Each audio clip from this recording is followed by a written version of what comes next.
everyone, welcome back to my channel, or if you're new here today, welcome to my channel. And today we're looking at Harry Potter deleted scenes. I think I've seen the majority of them, I'm not sure. I'm one of these people that don't mind deleted scenes, but when I try and place them in the film it feels odd because obviously you have the finished product and you're trying to place something that's taken out of it in. Or it just feels odd to me. I found WatchMojo UK's top 10 deleted scenes from Harry Potter, so I thought, why not just look at this instead of me trying to find them all individually, and it would be a hassle. So we'll just see what their top 10 deleted scenes are. If you want to see what the top 10 deleted scenes are, please stick around. If you're watching and you're enjoying the video, give it a thumbs up. If you like this content, feel free to subscribe. And without further ado, let's get started. I know this one. Once you've seen the Beauxbatons and the Durmstrangs do their entries, and then you see that, to be fair, it does make Hogwarts look a bit crap. Subscribe to our channel and ring the bell to get notified. Number 10, Sir Cadogan, Harry Potter and the Prisoner of Azkaban. My favourite movie we're starting with. I don't know if I've seen this one. I don't know what you expect. After I had the fat lady, none of the other pictures will take the job. Yeah, because he wasn't really in it at all. Like, you'd seen him and you can hear him going, wah. But like, Sir Cadogan was just like completely gone. Because I think there's another deleted scene from Prisoner of Azkaban that he's in, isn't there? Is it the one where Never Forgets the Password? I think it's that one he's in. Like, you don't see him. He's like Peeves. He gets cut out.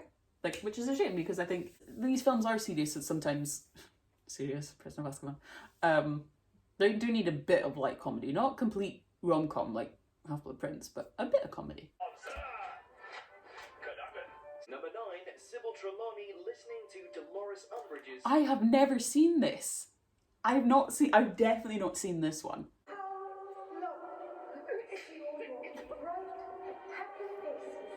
my god. In Order of the Phoenix. She's choking on her drink. I love it already just because you don't see. Oh, you don't. That's better.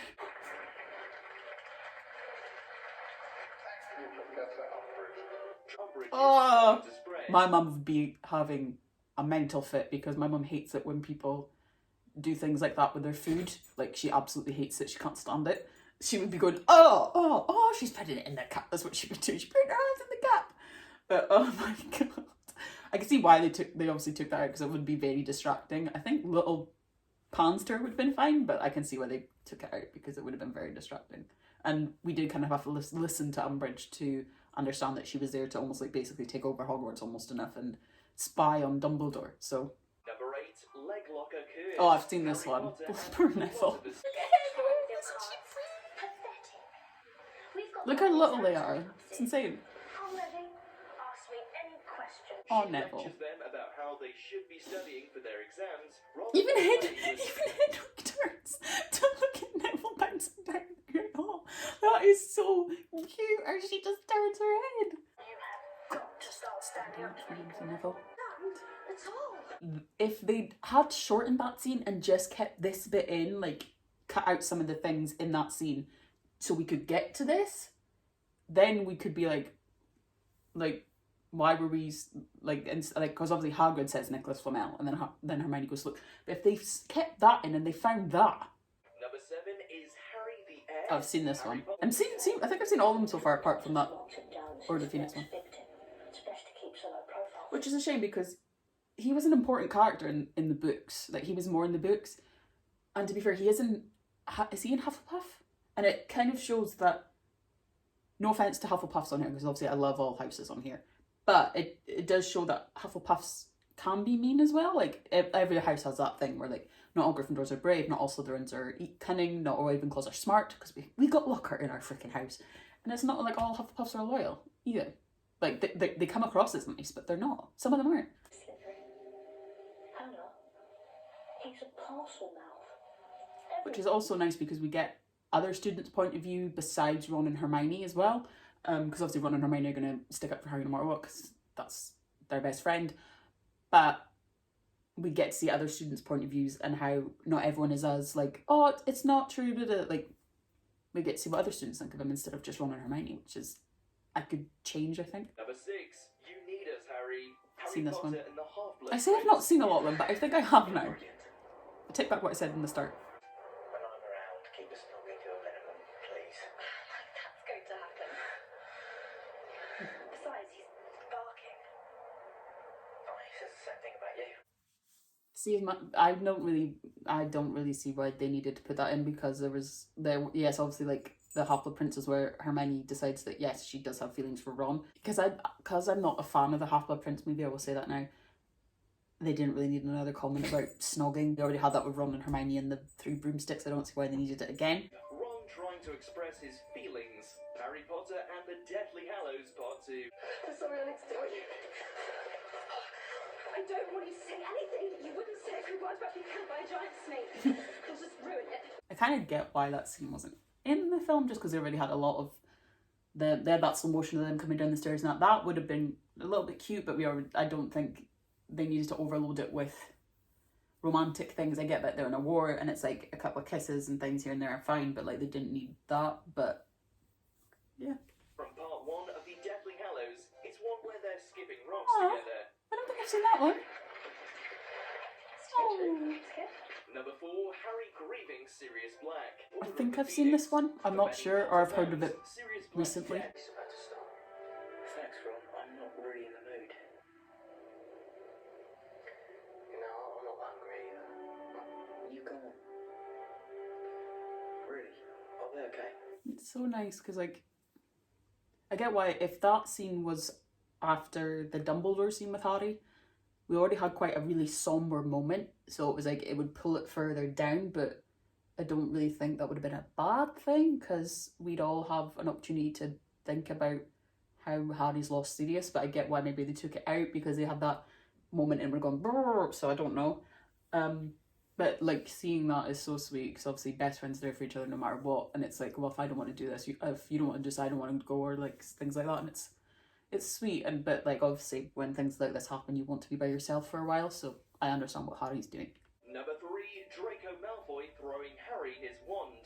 Harry Potter and the Deathly Hallows Part 2. I don't think I've seen this one actually. Malfoy shows his true colours when he runs forward and throws Harry his wand. We can't be sure why the filmmakers decided. What? Like, that would have been great. That would have been like Draco's redemption right there, because obviously in the books he's doesn't run away with his mum and dad, and why wouldn't they kept that in? Would have been like a Draco redemption thing, that he doesn't want to be evil, he wants to be part of the good guys, and he probably always did. It's just he had his father, and then obviously like he had Voldemort like making him deaf and giving that task of killing Dumbledore, and he had all this pressure on him. Yeah, I wish they kept that in actually. I wish it would have changed the whole course of the film, really. Number 2, the Dursley's departure. I've seen this one. Harry Potter. Didn't just lose a mother that night in Godric's Hollow, you know.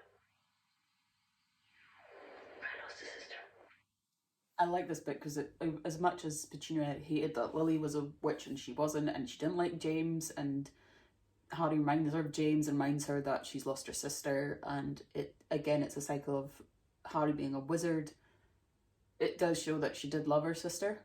She just hated the fact that her sister was something different and something more than she probably thought she would ever be. So I love how this shows a soft side to Petunia. I still don't agree with the fact that they basically tortured Harry for most of his life, but it shows a nicer side of her, which was always nice because it shows she's human. I don't think you're a waste of space.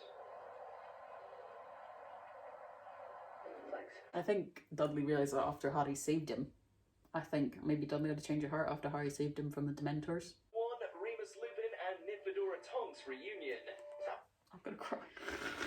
Because I've seen this one, and I hate that they cut this relationship out so badly in the 6th film and in this. Because in the 6th film, automatically they're together, and you're like, wait, what? And there was this whole storyline of them, of Tonks loving Lupin. Lupin didn't want to be with Tonks because he was old, his condition poor, he couldn't give her what he wanted. He said she should go after a younger man that the same age as her, who could give her everything that she needs, and she just wanted to be with Lupin because she fell in love with him, like as they were in the Order. And then obviously they get married, and then obviously they're having a baby, but then all of a sudden you're just like, because you do get a hint of it obviously at the start where she's like, oh, Remus and I are, and then Moody cuts her off. But then the next thing you hear about it is Remus, your son, at the end of that bit, and you're like, So I hate that they cut that whole thing out. As you can tell, I'm a Lupin fan. If they show him dead, I'll cry. So cute.